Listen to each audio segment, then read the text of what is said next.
Donald Trump just got great news out of the key swing state of Pennsylvania.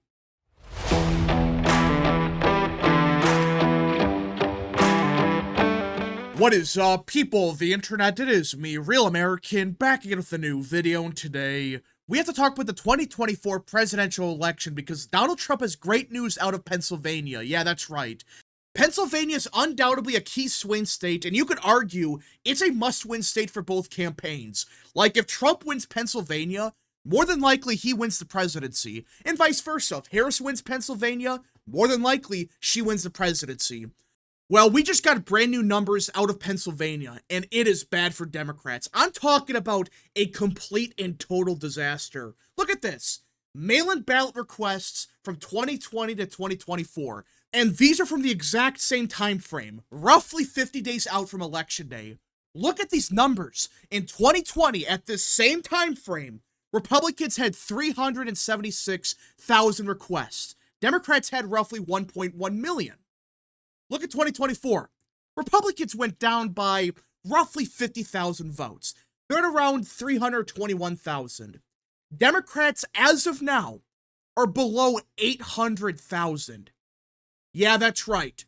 Democrats went down by roughly 300,000 votes. Republicans only went down roughly 50,000 votes. And you look at percentages, Republicans went down only like 15%. Democrats went down like 25%. Now, to be fair, it was expected that we're going to see less mail-in votes for obvious reasons. But Democrats have two major problems here. For starters, you're talking about a 300,000 voter drop in just 4 years. That's a lot of voters, especially in a state that Trump lost by roughly 80,000 votes. That's like quadruple the margin of victory that Biden had. So that's your first problem. Just your raw vote total went down 300,000 votes, while Republicans went down only 50,000 votes.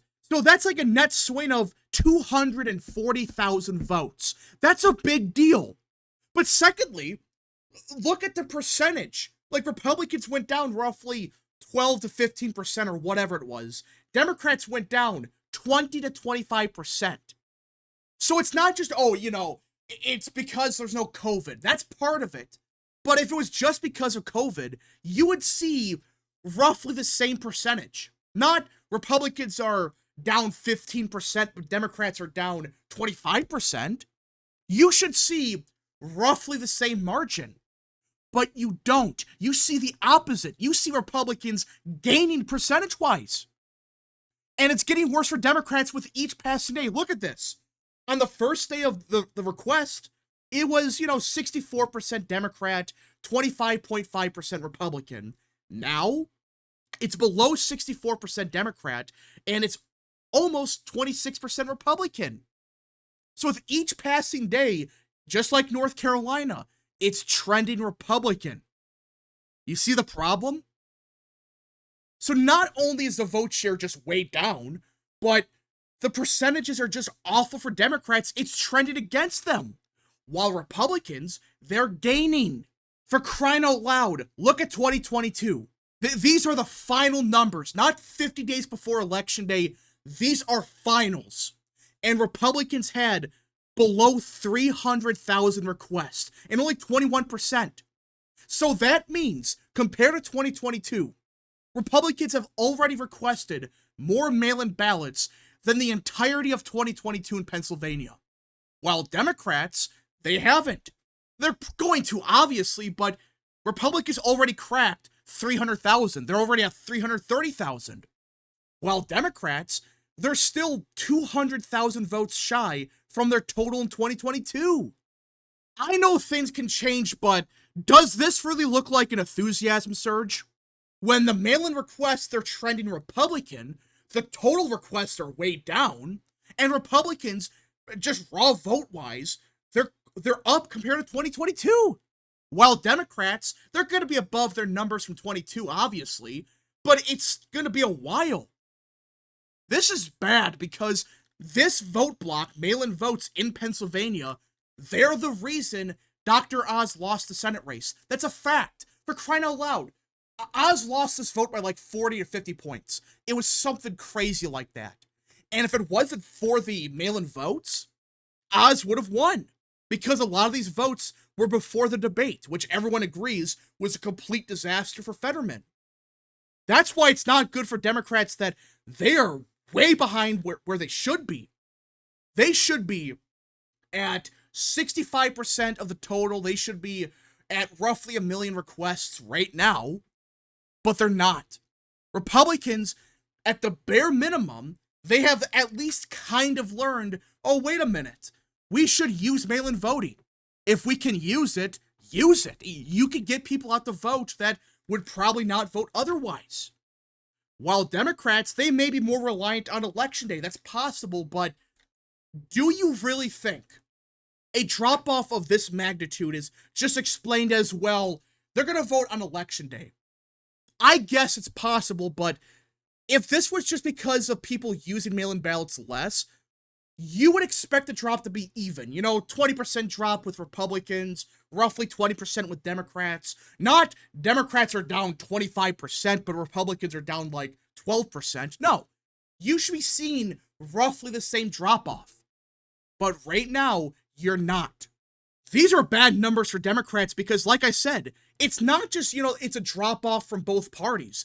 It's a clear drop-off with Democrats. Democrats are voting by mail a lot less, at least requesting their ballots at a far slower pace than 2020. That's your first problem. And secondly, just the raw amount of votes, it's way down. These votes are going to be super Democrat. And if you want to win Pennsylvania, you have to bank on these early votes. But right now, they're not getting the thresholds they need. Again, it's possible that these people vote on Election Day. I get that. That's going to happen, more than likely. But if you're a Democrat, you don't want to rely just on Election Day, because if it's very high turnout on Election Day, more than likely those voters are going to lean towards Trump. So if you get, you win early votes, but not by 70 points, and it's only like 1.8 million votes or whatever, I'm sorry, but that's not enough. If you're a Democrat in Pennsylvania, you don't want this to be just 1.8 million votes or whatever it's going to be. It could be more, could be less, but right now the tracking is not good for Democrats. And it's going to accelerate eventually. It did in 2020. Even in 2022, there were some acceleration towards the end. But even then, I just don't think it's enough. I don't think it's enough for Harris to win Pennsylvania. And for those that are saying, well, this could be misleading, maybe Republicans are just more reliant on early voting. Okay, that's a possibility. Let's look at the RCP average. Oh, wait, it just flipped. Yeah, it flipped back to Trump. Trump right now, it's a very small lead, but for the first time since late August, he has a lead in the RCP average. It's a very small one. It's 0.2%. But the only reason it's not like a Trump +1 lead is because of the Suffolk poll. For those that don't know, Suffolk University is one of the worst pollsters out there. Just look at their numbers in 2020. This is in Pennsylvania, in the middle of October. Their poll was Biden +7. They were off by 6 points. Even in 2016, they had Clinton up by 9 points. And granted, it was in the middle of July, so you could argue, well, that's just too early. You could make an argument that, well, it was in the middle of the summer. Maybe that's why they're off by so much. That doesn't explain a Biden +7 just 2 weeks before Election Day. That was their final poll, by the way. Biden +7, that's bad. That is awful. And in other states, they're just as bad. Ohio, I think they had Biden winning Ohio. They had J.D. Vance down in Ohio. It's a joke. Suffolk University is a garbage poll. They are. But for whatever reason, people on Twitter are saying, this is a high-quality poll. How? How the hell is this a high-quality poll? I'm curious because I don't see how it's a high-quality poll. Far from it. It's a garbage pollster, but for whatever reason, it's considered a high-quality poll. But even then, when you compare their final numbers in 2020 and 2016 to their numbers right now, you could argue this is bad for Harris because it's only Harris +3. The other polls were Clinton +9, Joe by 7. This poll is within the margin of error. That is not good for Harris, because if you're a Democrat, especially from Suffolk, you want to be up by 5, 6, 7, 8 points from Suffolk. You don't want to be up by 3. And on top of that, Insider Advantage, which is a good pollster, I don't care what people say, Insider Advantage is a good pollster, especially in 2020.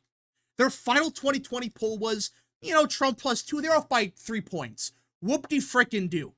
Compared to Monmouth with Biden +7, Reuters, Biden +6, Biden +7, Biden +10, like, those were the other polls. So they're off by, 2 to 3 points, but Insider Advantage is, relatively speaking, a good pollster. And right now, they have Trump up by 2. This is not good for Harris, because Suffolk should be Harris +8, Harris +9. Insider Advantage, which is a way better pollster than Suffolk, they found Trump up by 2. So who do I trust? Insider Advantage, which has a decent track record, not perfect, but it's all right. Or Suffolk, which is a garbage pollster that doesn't know how to poll Pennsylvania, and they dropped a Harris +3 here, which is actually an improvement for Trump compared to 2020 and 2016. Or do I trust Insider Advantage? I'm going with Insider Advantage, which, by the way, Insider Advantage is closer to CBS News, Trafalgar, Emerson, even CNN. And I know those were from a couple of weeks ago, but Suffolk is the outlier here, not Insider Advantage. But even then, when you average it all out, Trump has retaken the lead in Pennsylvania for the first time since August, or actually the end of August. Compare that with 2020, where at the same time frame, in the middle of September, it was roughly Biden +4, Biden +4, Biden +5. In 2016, it was Clinton +6. Right now, Trump's up by, 0.2%. And that's with an outlier. If this wasn't for Suffolk, it would be probably Trump +1. That's a 5-point shift from 2020. That's a 7-point shift from 2016. Compare to the polling average. The final 2020 was, Biden +1 or whatever, but compared to the RCP average from 2020 and 2016, that's a 7 to 5-point shift in favor of Trump. That's why this is a big deal. It's not just, he's down by a point. He's actually winning.